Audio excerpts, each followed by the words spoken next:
그런 곳에서 하나님께서 구원을 베푸신다라는 내용으로 또한 말씀을 들을 수 있는 그런 귀한 시간이 되기를 간절히 소원합니다. 이 시대에서는 우리가 보면은 타락된 시대인 것을 분명히 알 수가 있습니다. 아파하고 힘들어하고 고통받고 외면받는 사람들도 많이 있습니다. 그의 방면에 또한 여기에 본문 말씀에 나와 있지만 하나님이 없도다라고 말을 하는 사람들도 있다는 것입니다. 이 14편의 말씀은요 비탄시입니다. 근데 인간의 죄에 대해서 타락에 대해서 이야기하고 있다는 것이죠. 근데 이 시편 14편은요 시편 53편에와 유사한 말씀으로 되어 있습니다. 하나님이 없다고 하면서 마음대로 의인을 괴롭히고 어리석은 자들에 대한 탕식에 대한 또한 탕식과 지혜와 교훈을 통해서 노래하고 있는 탕식시입니다. 사회에 깊숙이 이 악인들은 사회에 깊숙이 침투해서 죄인의 모습을 너무나도 선명하게 표현하고 나타내고 있는 것이 뭐냐면 오늘 본문 말씀이라는 것이죠. 제가 이 너무나도 많은 이 세상, 그 세상 속에서 우리가 하나님의 백성이 어떠한 자세를 취해야 되고 그리고 나아가야 되는지 오늘 본문 말씀을 통해서 알아가는 그런 귀한 시간이 되기를 간절히 소원합니다. 우리가 이 시간에 알아야 될 것은 뭐냐면 죄악된 모습을 바라볼 수 있는 사람이 되어야 된다는 것입니다. 시인은요 이 인간 사회를 통해서 이 죄악된 모습을 보면서 탄식을 하고 있다는 것이죠. 그래서 1절 말씀에 보면은 이렇게 말을 하고 있습니다. 어리석은 자는 그의 마음에 이르기를 하나님이 없다 하는도다. 그들을 부패하고 그 행실이 가하니 선을 행하는 자가 없도다 라고 말씀하고 있습니다. 1절의 첫 번째로 제일 시작하는 부분이 뭐라고 말을 하고 있냐면 어리석은 자는 라고 말을 하고 있습니다. 이 누가 어리석습니까? 누가 어리석은 사람입니까?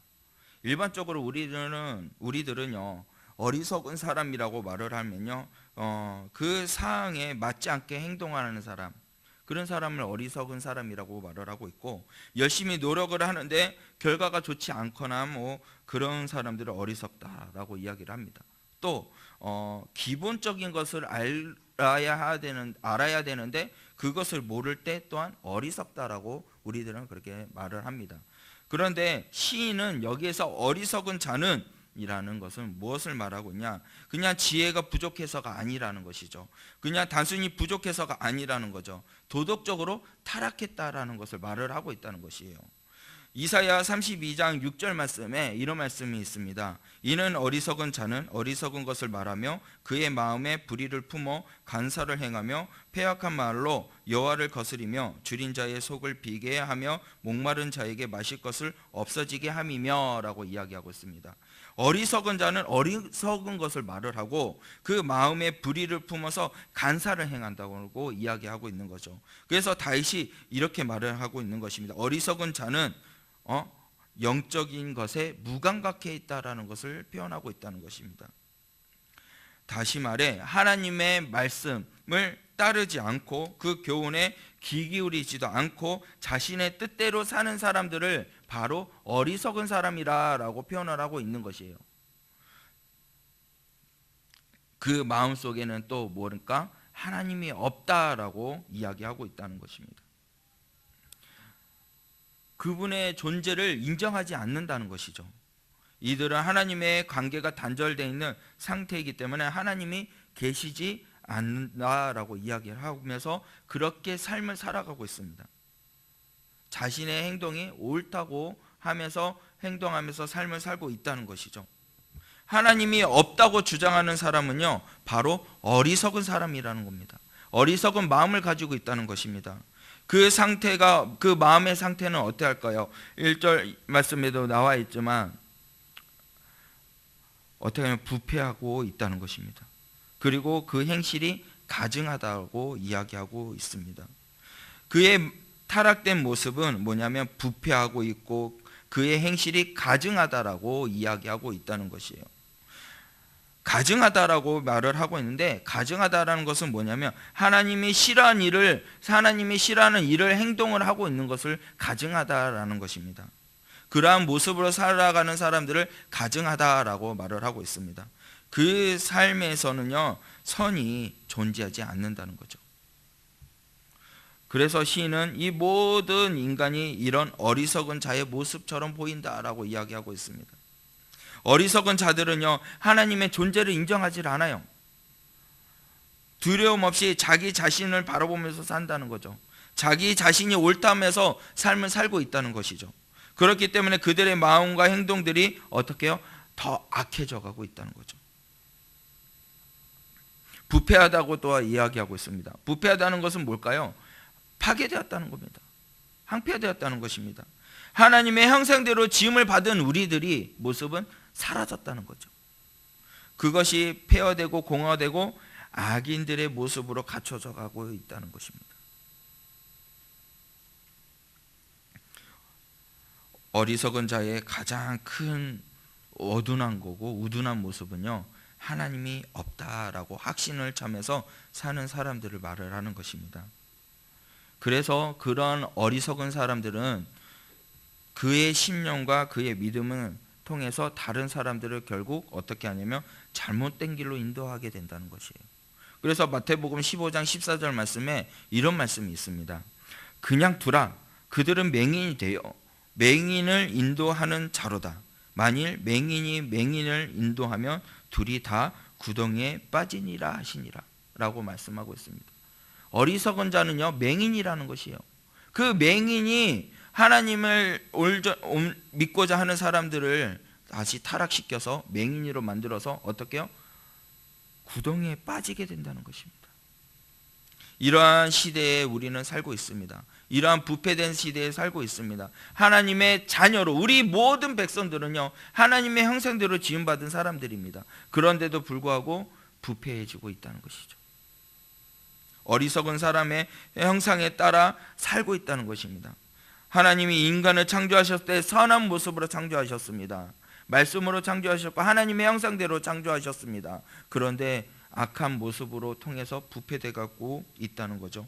어리석은 자의 모습으로 되어가고 있다는 겁니다. 2절 말씀에 보면 여호와께서 하늘에서 인생을 굽어 살피사 지각이 있어 하나님을 찾는 자가 있는가 보려 하시는 즉이라고 말씀하고 있습니다. 하늘에서 굽어 살피신다라는 것은요, 만물을 다스리시고 주관하시는 하나님이 모든 사람들을 어떻게 하고 계시며 지켜보고 계신다라는 의미입니다. 지금 또 지각이 있어라는 말은요, 지혜롭고 판단할 수 있음을 뜻합니다.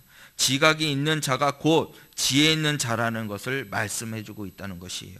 지혜를 가진 자는요, 무엇이냐면 하나님을 인정한다는 것이죠. 하나님을 인정할 뿐만 아니라 하나님을 찾고 하나님의 말씀 안에서 그 뜻대로 살려고 하는 사람들을 말한다는 것이에요. 그것이 바로 지혜 있는 자라는 것입니다. 그것이 바로 지각이 있는 자라는 것입니다. 하나님이 그러한 사람들을 어떻게 해요? 찾고자 한다는 거죠. 2절 말씀에 그의 굽어 살펴서 지각이 있어 라는 그런 자를 찾고 있다는 것입니다. 이러한 지혜 있는 자를 찾고 있다는 것이죠. 살다 보았습니다. 그런데 인간들은 다 하나같이 어떻게 했냐면 악한 길로 치우쳐져 있고 더러운 자가 되어 있었고 선을 행하는 자가 하나도 없다라고 이야기를 하고 있습니다. 2절 말씀에 말을 하고 있죠. 지각이 있어 하나님을 찾는 자가 있는가 보려 하신즉. 3절 말씀을 읽어보면 다 치우쳐 함께 더러운 자가 되고 선을 행하는 자가 없으니 뭐가 없도다? 하나도 없도다. 없다라고 강조를 하고 있어요. 1절 말씀에 없다, 또 1절 후반절 말씀에 없도다, 또한 3절 말씀에 가서 행하는 자가 없으니 또 하나도 없도다 라면서 없다라는 것으로 4번이나 강조를 하면서 알려주고 있습니다. 그만큼 세상이 어떻게? 타락되어 있다는 거예요. 세상이 하나님이 찾고자 하는 지혜로운 자를 찾고자 하는 모습이 없다는 것이에요. 그래서 하나님은 선하신데 그러한 선한 자, 그러한 지혜로운 자가 지금 이 인간 사이에서는요 없다는 겁니다. 모두 다 타락되어 있는 것이에요. 그래서 바울이 로마서 3장 10절에서 12절 말씀에 이런 말씀을 하고 있어요. 기록된 바 의인은 없나니 하나도 없으며 깨닫는 자도 없고 하나님을 찾는 자도 없고 다 치우쳐 함께 무익하게 되고 선을 행하는 자가 없나니 하나도 없도다 라고 말씀하고 있어요. 그러니까 하나님의 떠난 인간의 본성은요 어떠냐면 악하게 되고 약한 사람이 된다는 겁니다. 인간은 선을 행할 때 능력이 있습니다. 왜요? 하나님이 함께 하시기 때문에 능력이 드러난다는 거죠. 그런데 악한 모습이 있을 때는 그 본성은 약해지게 된다는 것입니다. 이처럼 이런 어리석은 자들의 세상에서 우리는요 하나님이 살아계심을 드러낼 수 있는 여러분이 되어야 된다는 것입니다. 제가 참 공부를 못하는데도 공부를 한다고 말이에요. 시험 기간에 버스 안에서 책 보고, 원래 시험 못 보는 사람들이 버스 안에서 책 보는 사람들이에요. 예. 버스 안에서 책 보고 또한 이제 학교 간다고 걸어가면서 책 보고 그러면서 어떻게 됐을까요? 전봇대 부딪혀가지고 아파하면서 막 힘들어하고 또 걸어가다가 또 책 보면서 걸어가다가 하수구에 빠졌어요. 이게 어리석다는 거죠. 예, 그냥 정말 내가 뭐 한다고 했지만 시험 잘 봤을까요? 아니요, 시험 못 봤어요. 이게 조금 더 사람들이 내 생각만 하고 나의 유익과 이익을 생각하다 보면요 눈이 어두워진다는 것이죠. 악해진다는 것이죠. 그래서 부딪히고 넘어지고 다친다는 거예요. 그만큼 이 세상이 그렇게 제약된 모습으로 가고 있다는 것입니다. 그러한 세상 속에서는요 우리는 얼마나 하나님을 드러내면서 삶을 살고 있습니까? 하나님이 함께 하신다는 것을 믿고 하나님이 나와 함께 하신다는 것을 믿고 삶을 살아가고 있는데도 불구하고 여러분들은 삶 속에서는 얼마나 하나님을 드러내고 있습니까? 이 제약된 모습을 바라볼 수 있는 믿음의 눈이 되시기를 바랍니다. 제약에 빠진 인간들의 헛된 모습을 또한 우리들이 봐야 돼요. 4절 말씀을 우리 다 같이 한번 보겠습니다. 시작. 제약을 행하는 자는 다 무지하냐. 그들이 떡을 먹듯이 내 백성을 먹으면서 여호와를 하나님은 악을 행하는 자를 향해서 뭐라고 말하고 하고 있냐면 무지하냐라고 이야기하고 있습니다. 4절 말씀에 제약을 행하는 자는 다 무지하냐라고 이야기하고 있어요. 강한 부정입니다. 제약을 행하는 자들은 가장 큰 문제가 뭐냐면 무지입니다. 이 무지라는 것은 뭐냐? 아는 것이 있어요. 그러나 지식이 없다라는 것입니다. 하나님을 알지 못하는 채, 그러니까 하나님이 있다는 것은 알지만 그 안에는요 하나님이 또 없다고 하면서 산다는 거죠. 머리로는 하나님이 계신다, 천국과 지옥이 있다라는 것을 머리로는 알고 있지만 삶의 행위에서는요 그렇지 않다는 거죠. 그의 그렇게 살아가는 그 자체가 심각하고 그리고 제약된 모습이라는 것을 알아야 된다는 것입니다. 하나님을 알지 못하는 자는 하나님의 선택한 백성을 억압하고요, 그리고 그들에게 고통을 안겨준다고 오늘 4절 말씀에 나와 있습니다. 떡을 먹듯이 제약을 행하는 자들의 모습을 표현하고 있습니다. 어리석은 자들은요 마치 밥 먹듯이 하나님의 백성들을 어떻게 한다고요? 괴롭힌다는 거예요. 수시로 이렇게 억누르고 압제한다고 말을 하고 있는 것입니다. 악인들은요 자신들의 행하는 악행을 아무것도 죄책감 없이 느끼면서 살고 있습니다. 그들은 너무나도 자연스럽게 하나님의 백성들을 이렇게 억압을 하면서 악행의 습관을 기르게 한다는 것이죠. 저번에도 담임 목사님께서 예화를 말씀했습니다. 악한 마귀들이 이렇게 모여가지고 회의를 한다고. 악한 그 마귀들이 어떻게 하면 이 사람들을, 하나님의 믿는 사람들을 타락시킬 수 있을까라고 이야기를 하죠. 그러면 기도하는 사람들을 죽여버립시다. 예수님 믿는 사람들을 다 죽여버립시다 라고 이야기를 했어요. 그랬더니 연륜이 있는 마귀가 말을 해요. 내가 그걸 안 해봤겠어? 나 다 해봤어. 그들을 죽여버리니까 어떻게 해요? 한 사람을 죽이니 4명이 되고 4명을 죽이니 8명이 되고 배가 된다는 겁니다. 하나님 믿는 백성들이 더 많아진다는 거예요. 그래서 기도를 하지 않게 하면 어떻게 할까? 그랬더니 그들의 입을 봉하고 기도를 하지 않게 한다고 해서 그들이 기도를 안 하냐고, 마음속으로 기도한다라고 이야기를 합니다. 그러면 도대체 어떻게 하면 이 하나님 백성들을 억압하고 이들을 떡처럼 우리가 먹어 집어삼킬 수 있을까?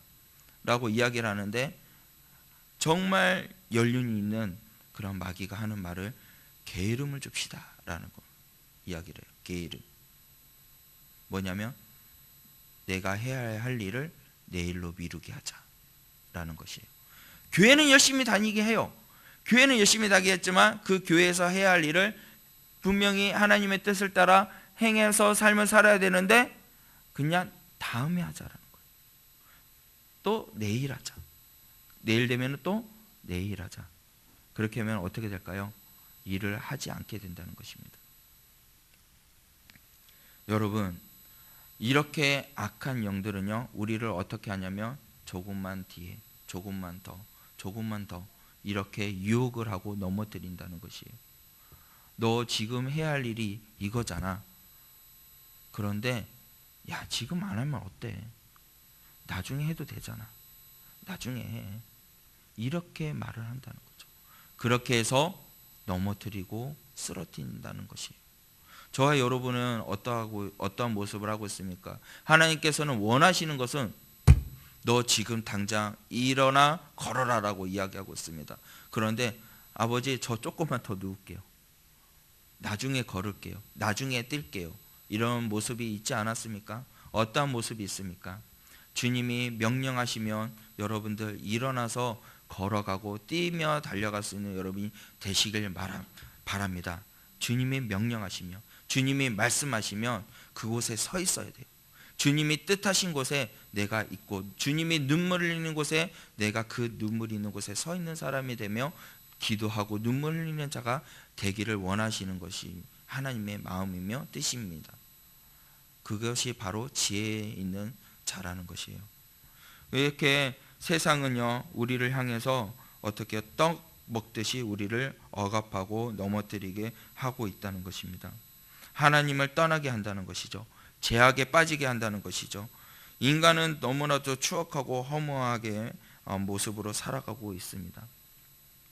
시인은 이렇게, 다윗은 이 죄악된 빠진 인간의 실체를, 모습을 오늘 본문 말씀을 통해서 알려주고 있고, 죄악에 빠진 사람들을, 하나님의 백성들을 어떻게 괴롭히고 있는 모습을 이야기하고 있습니다. 꺼리낌 없이 하나님의 사람들을 어떻게 고통으로 몰아넣는 거죠. 다시 말해서 하나님을 믿지 못하게 고통을 또한 몰아넣는다는 거예요. 아픔을 주어서 그렇게 하나님을 멀리 떠나게 한다는 것입니다.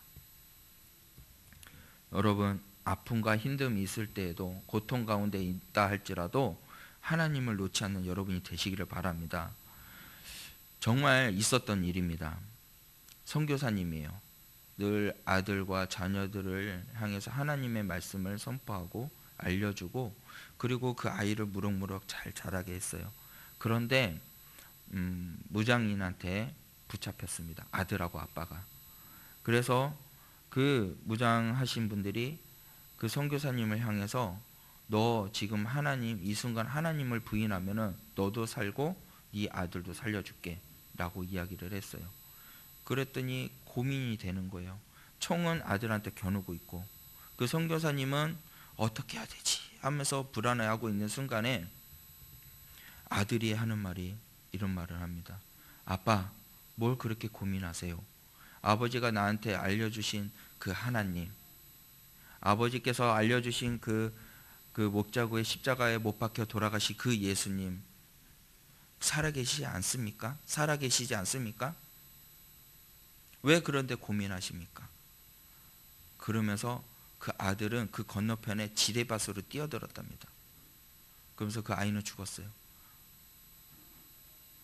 그러면서 그 무장을 했던 그 사람들도 충격을 받고, 정말 하나님이 살아계시는가, 알고 싶어서 그 선교사님한테 무릎을 꿇었답니다. 여러분, 이만큼 이제는 시대는 가면 갈수록 이렇게 우리를 하나님을 믿을 것이냐 아니면 죽을 것이냐라고 택할 때가 오지 않을까 싶은 생각이 듭니다. 그러할 때 여러분들은 어떻게 하겠습니까?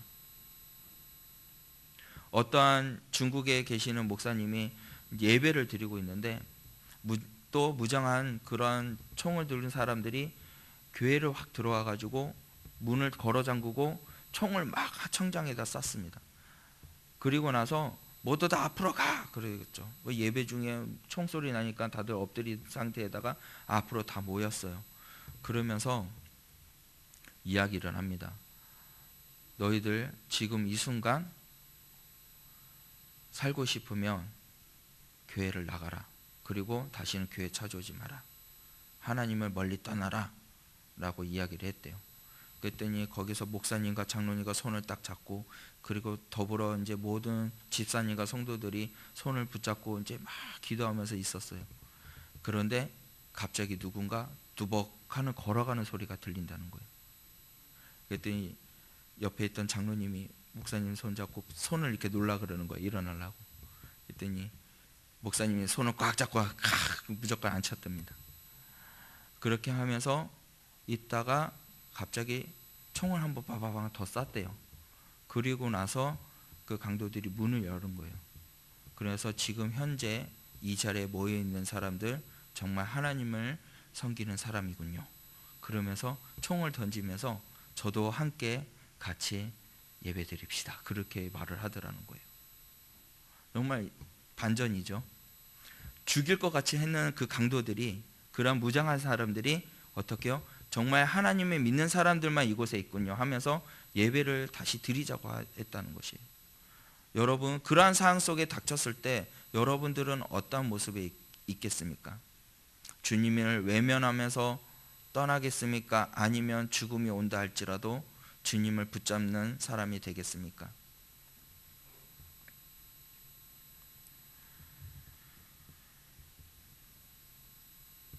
그렇게 악인들은요, 우리를 억압하고 힘들게 하고 고통을 주는 자들이지만 놀랍게도 그들의 내면의 깊숙한 곳에는요, 두려움이 있다는 것입니다. 5절과 6절 말씀에 보면요, 그러나 거기서 그들을 두려워하고 두려워하였으니 이는 하나님의 의인이 세대에 계심이로다 라고 말씀하고 있습니다. 또한 6절 말씀에 너희가 가난한 자의 계획을 부끄럽게 하나 오직 여호와는 그의 피난처가 되시도다 라고 말씀하고 있어요. 두려워하고 두려워하였으니 라고 반복을 하고 있죠. 이렇게 악한 악인들은요, 이렇게 의인들을 괴롭히고 떡 먹듯이 잡아먹듯이 했지만 그의 내면 속에는 두려워한다는 것입니다. 무엇을 두려워하고 있습니까? 하나님을 두려워하고 있다는 것입니다. 하나님이 안 계신다고 소리를 치고 마음대로 살아가는데 결국에는 그들은 뭐냐면 두려움에 떨고 있다는 것이죠. 두려움에 떨게 된다는 것이죠. 그 이유는 하나님이 악인들과 함께 하시지 않기 때문이라는 것입니다. 그들이 밥 먹듯이 억압하고 의인들을 괴롭히고 힘들게 했지만 그들은 결국에 두려움에 떨게 된다는 것입니다. 하나님이 떠난 인간은요, 추악한 행동을 하게 되고 그리고 심판을 받게 된다는 것이에요. 하나님이 안 계신다고 확신하지만 그렇게 행악하는 자들은 어떻게 하냐면 두려워한다는 겁니다. 왜? 하나님이 함께하는 것을 보기 때문에 두려워한다는 것입니다. 그래서 5절 말씀에 두려워하고 두려워하였으니 하나님의 의인의 세대에 어떻게 계심이로다. 의인과 하나님이 함께 계신다는 것을 어떻게 해요? 악인들은 본다는 것입니다. 그것을 알고 두려워한다는 것이에요. 그래서 시편 1편 5절 말씀에 이런 말씀이 있죠. 그러므로 악인들은 심판을 견디지 못하며 죄인들의 의인의 모임에 들지 못하리로다. 무릇 의인들의 길은 여호와께서 인정하시나 악인의 길은 망하리로다 라고 말씀하고 있어요. 그만큼 어떻게 해요? 하나님께서는 의인들을 어떻게 해요? 인정하고 그래 모이고 의인들은 여호와께서 인정합니다. 그러나 악인의 길은 주님께서 인정하지 않고 망하게 하신다는 겁니다. 우리를 아프게 하고 힘들게 하지만 결국엔 그들은 망한다는 것이에요.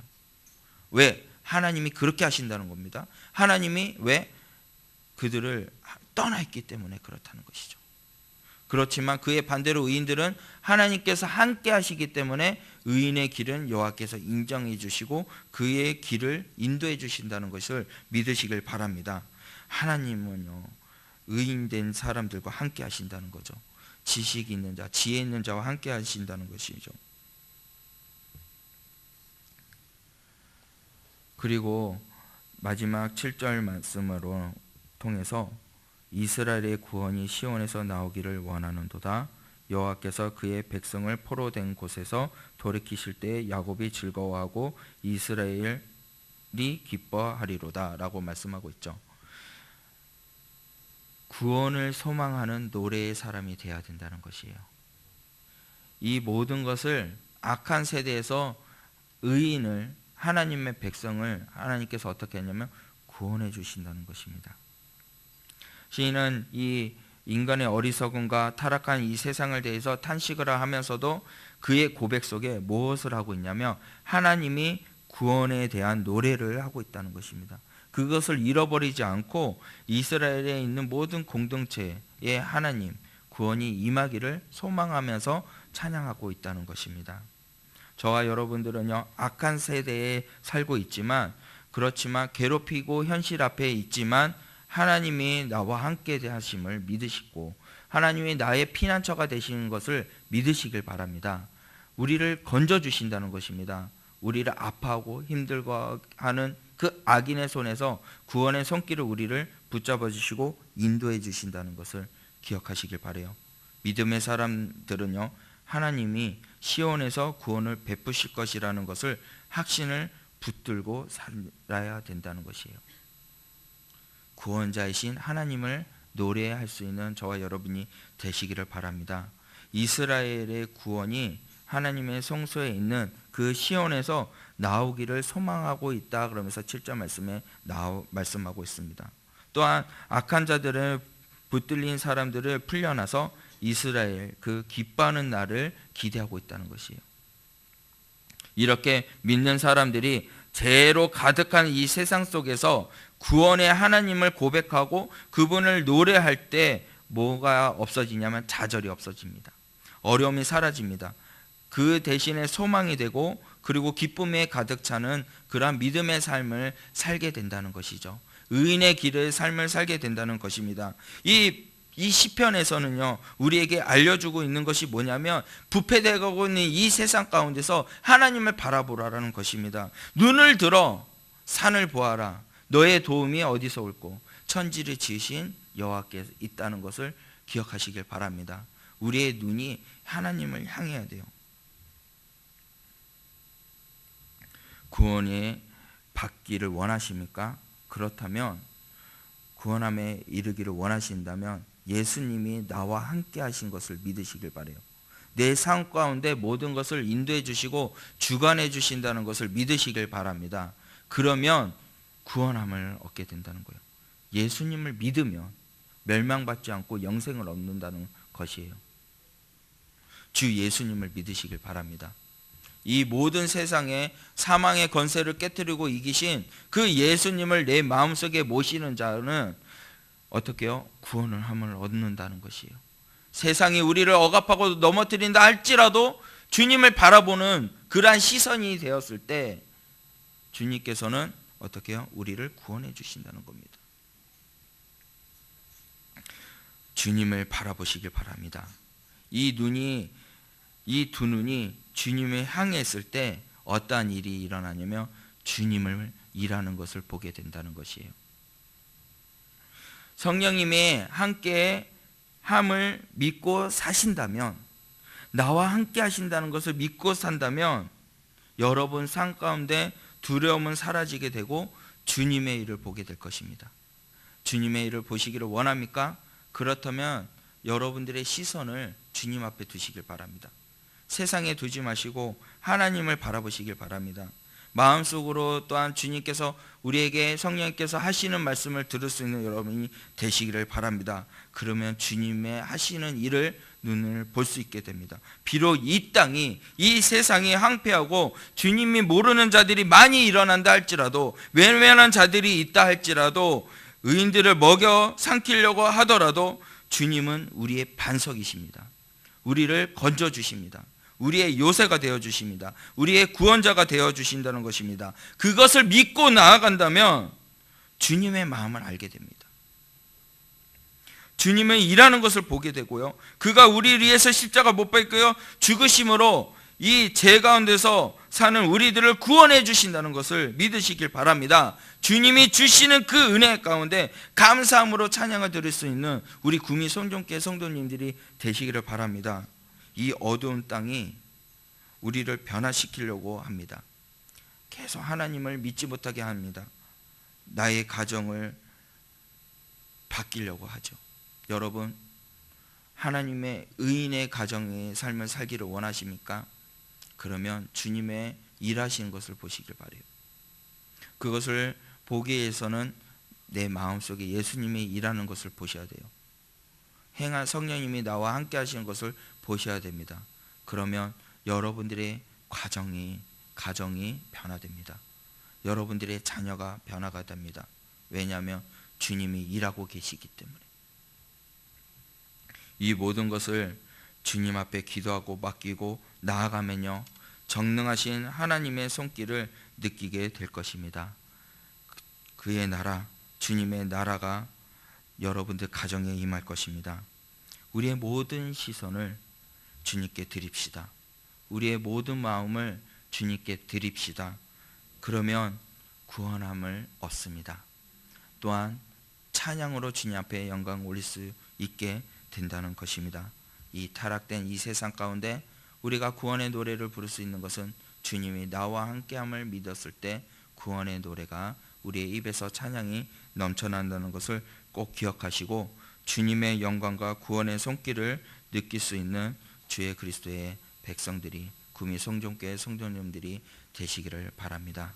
우리 고백의 찬양을 하기를 원하는데요, 이 고백을 찬양을 통해서 정말 하나님이 역사하신다는 것을, 또한 주의 나라가 임한다는 것을 기억하시고 주님을 바라보는 그러한 시선, 그러한 두 눈이 되게 하여 주시옵소서.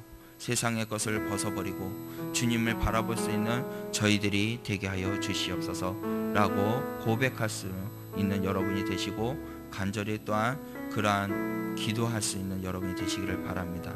우리 다 함께 주님 앞에 찬양하며 나갈까요?